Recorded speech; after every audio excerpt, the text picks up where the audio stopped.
Hey, folks, my guest today is Andrew Millick. He's the co founder and CEO of Skiff, a private end to end encrypted Web3 native collaboration platform. Previously, he was a Henry Ford II scholar at Stanford University and worked on autonomous vehicles at SpaceX. Andrew, you ready to take us to the top? I'm ready. Yeah, thanks for having me, Nathan. You bet. What's the connection between autonomous vehicles and private end to end encryption? That's a great question. So I had done some work, unrelated on AVs, on security and on privacy before as well. But I actually think for a lot of our team and some people also have backgrounds in working on autonomy and space and safety critical applications. A lot of it is just loving to do engineering that is super intense. The best testing, the best security, the best performance. And I think that applies, pretty clearly to working on stuff at SpaceX and autonomous vehicles, and also to all the security and privacy work we do at Skiff. Now, if someone looked at your website and the screenshots you use, they might mistake you for Notion, right? So, like, you are a sort of a more private version of Notion, encrypted. Yeah, I'd say so. Skiff's vision is to be this kind of Web3 native, own your own data, privacy first, end-to-end encrypted workspace. So a lot of that today is collaboration, writing, sharing, sending documents and files. But actually, in a few weeks, we're kind of broadening that vision significantly and bringing in kind of more aspects of the typical Google Work Suite. And so you'll see that in the next few weeks. Um, but yeah, I mean, we kind of built Skiff from the ground up to be a lot like the collaborative products that have evolved today, but significantly more private in its kind of foundations and the way the entire software is architected. And also, more importantly, in the way the company is positioned, where we don't have access to everything you write and you share, and you're the only person who owns your data. Very interesting. And so, monetization model here would be what? Yeah, great question. So that's pretty similar to SaaS products. You'll pay for a subscription or for kind of the storage and services you use. I think Skiff also has this option to sign in with a crypto wallet. And we're kind of actually announcing some huge partnerships on that front, in the next month as well. But that opens up so many more possibilities. So basically like monetizing a lot more in a granular way, services that people really want to use. Your identity service is linked to your kind of financial services in this wallet, and also to kind of more importantly, public key infrastructure, which lets you actually communicate privately and securely with kind of anyone else in the world. Interesting. Pre-revenue today, or have a couple paying customers? We have some paying customers, a bunch of individuals, and then we have some kind of, I'd say, small to medium sized businesses up to 100 people paying for Skiff, and then we're rolling out a self-serve enterprise option. Fingers crossed in the next couple of days. That's awesome. It's a great time to be building. So that's exciting for you. What are folks paying on average per month for it? Great question. So for the individual plan, people are paying, I believe it's $10 a month, or maybe there's an annual plan discount. And enterprise is anywhere from, depending on the options you choose, about double that. Okay, got it. So maybe 20, 30, but you're talking about per seat or for the whole enterprise? Per person per month. Yeah, per person per month. Okay. Interesting. And pricing is one of those things that's very tricky. Your former boss, Elon, is thinking about this right now with Twitter. Do you monetize? Do you not? What happens? But is $10 a month the right price point? How are you testing that? How are you trying to get to that answer? That's a great question. Honestly, from a lot of the entrepreneurs we've spoken with, at this stage in the company, you kind of throw a dart on the wall and look at just like the comps, the comparables. So I don't know if you have any great pricing resources, because we'd love to look at them, but we've heard companies from Evernote to Google to, many kind of API products just kind of choose a really simple and, intuitive number that divides nicely and is reasonable with comparables, and then kind of take it from there. So I don't know if you've seen any good resources on that either. Oh, what's going on there, YouTube? Good to see you guys. Now imagine this. You love watching these interviews with SaaS founders, but imagine if we took all of the valuation data out from over 2,807 interviews I've done manually. Saves you a lot of time. Well, we've done this. We've built it into the beautiful interface inside of FounderPath. Check this out. I'll show you how you can access this in a second, but you log in, you connect your Stripe account, you see your valuation real time, you can see what it changed over the past 88 days, and even set goals for valuation this year. Now, the secret to valuation is there's many different ways to value a SaaS business. So the reason you're going to see 3 or 4 different valuations inside of your FounderPath dashboard, this is all free by the way, is because depending on who's doing the buying of your SaaS company, you're going to get a different valuation. A VC is going to pay a different valuation. Private equity firm is different. If you're going to do a minority sale, that's different. And if you sell the whole business, that's a different valuation. You can see all those when I hover over here. Right. So the teal is what a VC would pay. Yellow is what private equity. And red is if you sold the whole thing outright. Now, what's cool about this is not built off random data. Again, you guys hear these interviews on YouTube. All these data are built from real-time valuation data points founders share with us on the show. So traction, 1.2 million, seed round, 3.7 raise. They sold 22% of their business. Go in here and filter by the event. Maybe you only want to see companies that have sold the whole business. Well, here are a bunch that have been acquired, the valuation and the multiple. Maybe you're going out right now and you're raising your seed round. Well, go in here and look at all this recent seed deals that went down, what they raised, what valuation they raised at, and what percent that they sold. There's never been a larger data set of SaaS valuations than what you can get now inside of FounderPath, and we're thrilled to bring it to you. All right, we're going to go back to the YouTube video here in a second, but if you want to check this tool out, if you want to jump in and sign up, you can check it out for free to get your valuation at this link, founderpath.com/products/valuations. Or if you go to founderpath.com and hover over products, click on get your valuation here and go ahead and sign up to give it a whirl. Again, all that valuation data live right inside the platform. I hope to see you there. All right, let's jump back into the interview. I mean, I don't have any answers here. I mean, I think where I do think there's a big gap here is what people never quantify with pricing is what you miss out on when you put up a paywall in terms of engagement and what the opportunity cost is, right? And so like, I think a lot of people put up a paywall because they want to make money if they've raised VC, but ultimately, if you have no paywall, does your engagement go through the roof and you become the new de facto platform? It's a hard balance. Yeah, I totally agree with that. I think a lot of the people on the team and the way the product is oriented today is to focus on growth and engagement and all that stuff. Like we specifically don't want to put paywalls on things that will make you kind of have a better experience on day one on Skiff. So for example, our templates feature, which lets you kind of share and use end-to-end encrypted templates, searching through end-to-end encrypted data, which some other products in privacy monetize. All of those are kind of just critical in migrating from any other product where you'd expect that in your operating system or in all the kind of collaborative products you use today. And so it'd be rough for us or kind of, against our mission to monetize these things that let people onboard onto Skiff and have a good experience. So we don't want to monetize that. I think a really interesting way to think about pricing, but reverse engineering it for both you or anyone listening is to ask yourself the question, what percent of your users do you want to be paying? And if you decide that it's 1%, well, then you go, okay, well, what's the activation metric or the usage metric we're tracking? And how high does it have to be to only hit 1% of our power users? So like for you, that might be templates, it sounds like, or something like that? Yeah. So one of the things we can monetize pretty easily is storage space. People are probably paying for storage space in their life already, whether it's on Google or it's on Dropbox or something else. And so that's something that's pretty common. Also, it scales linearly with what you'd expect. Like you pay for more storage and you get more storage for your files. So that's pretty simple. I think for us also, enterprise and teams is really natural to monetize too, of course. One, because like every business expects to pay for their collaborative products.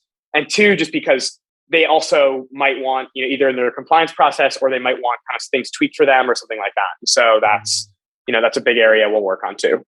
Interesting. Yeah, storage is one of those things that's nice. If they use you more and you require uploads and templates, it's a natural upsell, natural net dollar retention. We'll sort of see what happens there. That's exciting. Okay, put this on a timeline for me. When did you write the first line of code for the platform? Great question. So actually in late 2019, so November, December 2019 by myself. That's amazing. Then. Okay, so are you sole founder on 100% on day one? No, well, no. So I kind of was writing code in my free time, basically after work, 8 or 9 hours, which is exhausting for 4 months or so. In that process, I started working with Jason, our co-founder and CTO. Jason is awesome. Jason was one of the only designers that I knew at Stanford, and he studied electrical engineering as well. And so we started collaborating. He was kind of across the country finishing a master's, started working together. And then the company was founded. COVID was also starting. And so, we kind of took it from there. You guys just split 50-50? Yeah, roughly that. I mean, I kind of set up a lot of the structure in those interim few months. And so then we kind of, we wanted to work together as equals. All right, 55-45, something like that. Well, I think it is really important to have a co-founder who's not, not a 5-95 split or, a really unequal split, just because there are so many rough and grinding moments in that first few years that I think just having a co-founder was one of the only ways we got this far. Yeah. And not that we're anywhere close to success yet. just going to add that. Yeah. But you're saying yourself, I mean, the flip side would be if you have one founder, you can move much quicker because two people don't have to agree on everything. That's true. That's true. I think we Yeah. found that for 90% of the time or more, like we just agree on everything. We don't even make decisions. And then there are a few, tough moments where we need to have a better process or agree on priorities or stuff like that. Yeah. Okay. Love that. All right. So 2019, you're coding, you team up with Jason. How many customers are Yeah. you now serving today? Paying seats. Good question. So that's probably we don't really, it's a small number right now. We're not really kind of, Is it like releasing those 10 metrics, seats but though, or like 100? no. It's orders of magnitude more, but the overall metric, used on the platform is in the tens of thousands. Tens of thousands of seats used, free and Yeah. paid. Yeah, exactly. Okay. And would you consider like 5% of them paying a good conversion rate? I think 1 to 5% is Okay. What we see as good comparables. Okay. So I'll keep this vague in a big range. Fair to say you have between like 100 and 1,000 paid seats, something like that. It's more than 1,000 folks. Okay. I don't it's know more the than a update number. It's definitely well above 100. I don't really know exactly what that number is. I could just be direct and ask the question I'm trying to reverse engineer, which is your MRR today is something like 10 or 20 grand a month, something like that. Don't really know the number yet. I mean, come on, we haven't Andrew, even. Come on, you have to know your monthly recurring revenue. It's got to be something in that range. No, it's super important for the business. We haven't even launched self-serve subscriptions, and so honestly, the most important metrics for us are like our 7-day retention, our month over month MAU and DAU growth, that kind of stuff. That's what we really like grind towards every day. What's your month over month MAU growth? So it's been pretty substantial. It's been, I think, over 30% for the last few months. There are things that changed that a lot. Like we had a YouTube video released about Skiff in China on Friday that probably bumped our growth up 30% in 3 days. So it's unclear how sustainable those events are, but we're kind of aiming to do 30% month over month growth for the next year or so. And MAU, monthly active users, right? A big question besides just growth is how do you define a monthly active user, right? Yeah. So is that a login? Is that more engagement than just a login? Yeah, so we've gone with the most honest definition today, which is just you've logged in, you've created an account, anything. You've done any single action. And so that's in the 5 digits right now. 5 digits meaning like more than 1,000 people doing that monthly? More than 9,999. Yeah. But that said, I also know plenty of I'd love to know if you have any comparables on that, because I know plenty of companies that define it as much more strictly. No, I have no idea. I have absolutely no idea. Everyone's different, right? The metrics get better the more strict that definition is. So yeah. What I can tell you is I know plenty of stories where founders have really healthy MAU metrics. When you dig deeper, they define it as something very easy, like a login, which is not a real indicator of product value. And then they think they're stronger than they are, and they end up collapsing. So I mean, you obviously figure this out as you go along. Yeah. So Skiff is super privacy focused. We really collect as little information as we can. So there's no client side tracking, anything like that. The stuff that matters to us is do you have are you creating documents? Are you, coming back to the platform, that kind of stuff. And so really basic, stuff like that. How do you define seven? Go ahead. How do you define 7-day retention? We look at 2 options. One is in the last 7 days, what percentage of users came on or after day X? So we'll look at that retention curve, and then also the on day X retention curve. So they sign up today. How many times do they log back in the same day versus over the next 7 days after sign up? Yeah. So basically after 7 days, what percentage of users came back on or after day 2, on or after day 3, et cetera. Interesting. Where day 0 is always sign up date. Exactly. Yeah. Interesting. Okay. But you're unable to tell why they might log in on day 2, 3, 4 because they want to upload a template, because you're not able to go and track a template upload. We have super basic stuff that's helpful for us to just also track our kind of monetization metrics. So if they end up using a lot of storage on Skiff, that could be something that would lead to higher retention, and we'll see them monetize, et cetera. But beyond that, we don't really track are they using this specific feature excessively, or are they doing something else like that? What we can know is what percentage of users are downloading our mobile apps, and are those people coming back? For those who opt into tracking on iOS, et cetera, we can get some information like that. And obviously stuff like mobile apps, desktop apps leads to much higher retention in products like ours. Yeah, that makes sense. Okay. You've mentioned, I think, have you bootstrapped or raised? We've done a seed round and a Series A. Okay. Got it. So when was the seed round? What year? So Started writing code end of 2019. The seed round was about June 2020, I think. June, July, Okay. maybe July. And how much did you raise there? So we raised, I think, 2.5 million initially, and then we ended up adding about 1.5 million from angel investors right after that. So it ended up being about 4. 4 on your pre-seed round, right? Yeah. Traditional, safe, uncapped? No, we had valuation caps. I don't think we've shared that externally, but we kind of had done 2 pretty, I think, reasonable valuation caps at the time. I'll tell you, from what you're looking at median seed valuations today, it's probably 50% less or more. 50%. Okay. So let me tell you what I'm seeing, and then you tell me what you mean by when you say 50% less or more. So like what I'm seeing today is traditional seed round is like $1 million on a 5 cap. If you're really good, maybe 2 million on a 10 cap or something like that. Got it. It was about that. I mean, I'm reading in the news, things have gone up in the last few months, but it was about that. What are you seeing? What do you mean? Like 2 on 20 or something? Yeah, I've seen that kind of stuff. I think for, more experienced founders or with, a lot of engineering experience and that stuff, I've seen it go into the 20s or more. And ours was well below that. I see. So total today you raised 4, or just in 2020 you raised 4 million? So in the seed round, we raised about 4.1 or 2. Then in the Series A, we raised 10.5. I see. Okay, guys. So you've scaled. This is starting to make sense when you talk about your user numbers and where the growth is coming from. So you raised 10.5. That was this year? That was late last year. End of last summer, like July, August, September. Yeah. Okay. And so what do you need? September it closed. What makes this so expensive to build? We just hire engineers, honestly. We spend almost no money in marketing. We spend a little money on an office, although we're mostly remote. It's really just really good engineering. I think basically we're building a product that hasn't been built before.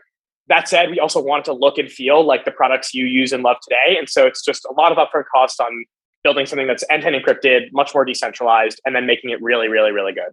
Yeah. How far, like what revenue do you think you need to hit to actually go out and raise a competitive Series B at some point? That's a great question. I think we want to have at least 10 times or more as many users. We'll see what that looks like. I also think we don't need to kind of grow our team significantly. We have an incredible engineering team today, like with amazing experience in, security, blockchain, autonomy, all sorts of different stuff. And so I think like we just need to keep making our product better over the next year and, not grow our team a huge amount. So really just start to kind of lead into that, hopefully continuing 30% month over month growth. You didn't use the word revenue in that answer. So do you think you can raise a competitive Series B without focusing on revenue as long as you double, triple the user base?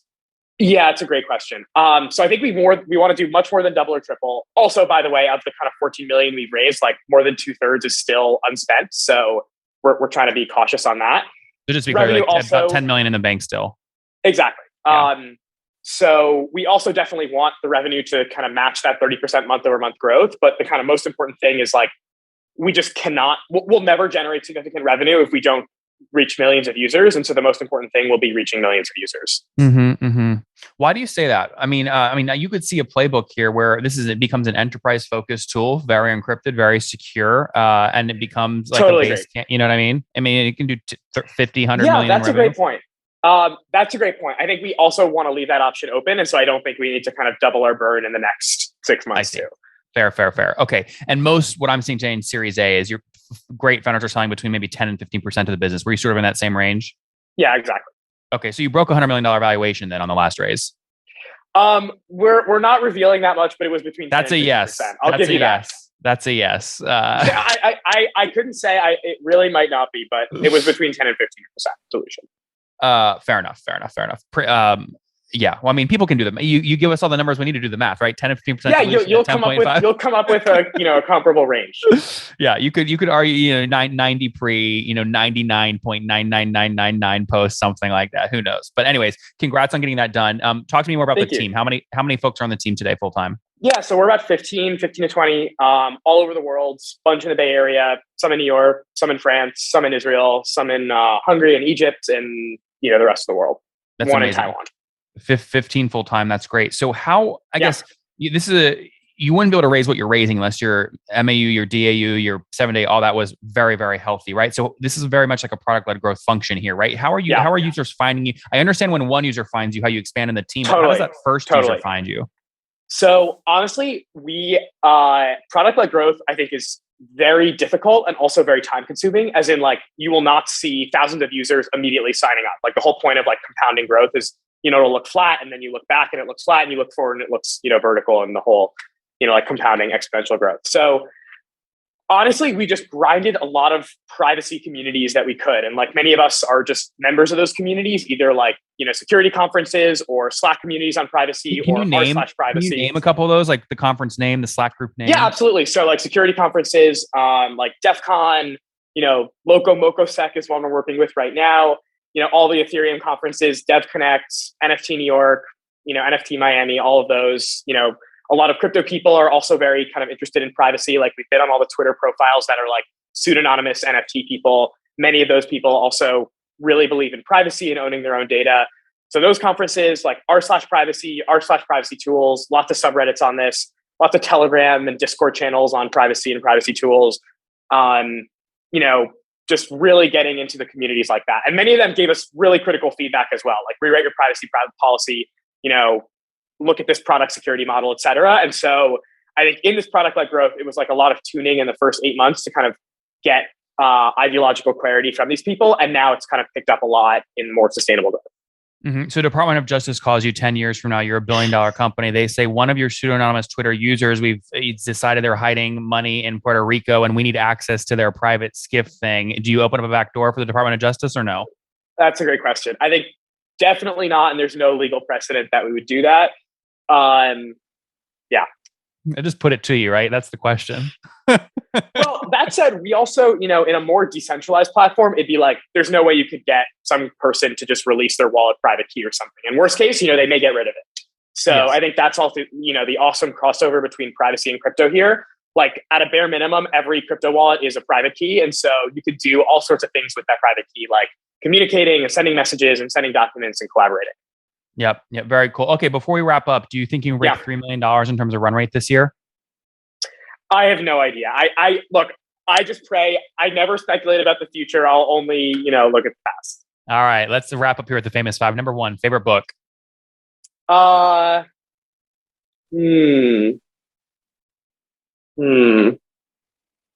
last one you read might be a better question.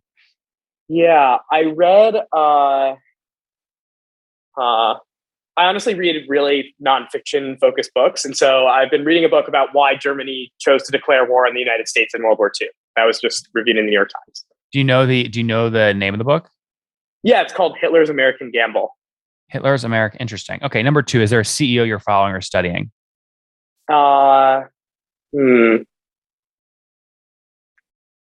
question. I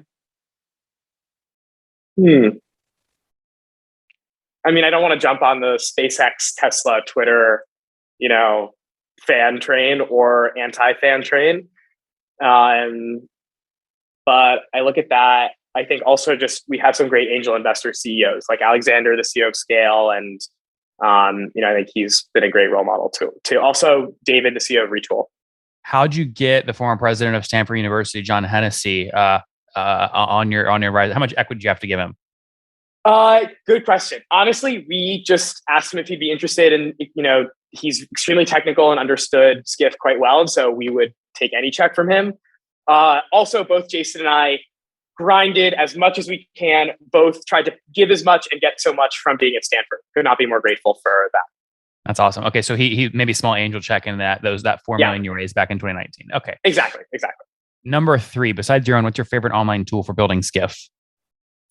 Wow. Okay, I have a deep answer on that. I actually am really enjoying GitHub Copilot. I don't know if you're familiar with that, but it's basically this like GPT-3 based AI code writing solution that GitHub built. And I don't just use it for writing code. I actually use it for writing comments too. And it's not always perfect, but it just like saves a lot of the annoying, bracketing, for loop, while loop, commenting stuff too. Yep. No, I've heard great things about Copilot. Number four, how many hours of sleep do you get every night?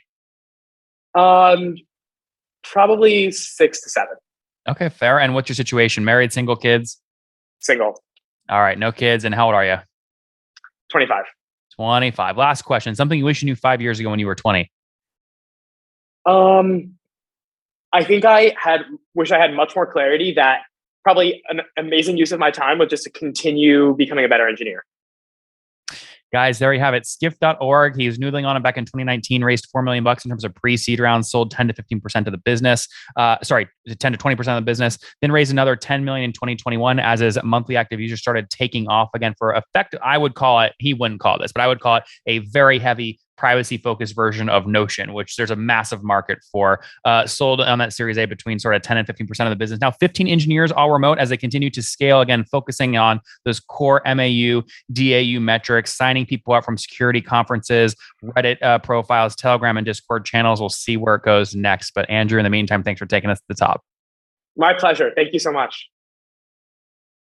One more thing before you go. We have a brand new show every Thursday at 1 p.m. Central. It's called Shark Tank for SaaS. We call it Deal or Bust. One founder comes on, 3 hungry buyers. They try and do a deal live, and the founder shares back-end dashboards, their expenses, their revenue, ARPU, CAC, LTV, you name it, they share it. And the buyers try and make a deal live. It is fun to watch every Thursday, 1 p.m. Central. Additionally, remember, these recorded founder interviews go live. We release them here on YouTube every day at 2 p.m. Central. To make sure you don't miss any of that, make sure you click the subscribe button below here on YouTube, the big red button, and then click the little bell notification to make sure you get notifications when we do go live. I wouldn't want you to miss breaking news in the SaaS world, whether it's an acquisition, a big fundraise, a big sale, a big profitability statement, or something else. I don't want you to miss it. Additionally, if you want to take this conversation deeper and further, we have by far the largest private Slack community for B2B SaaS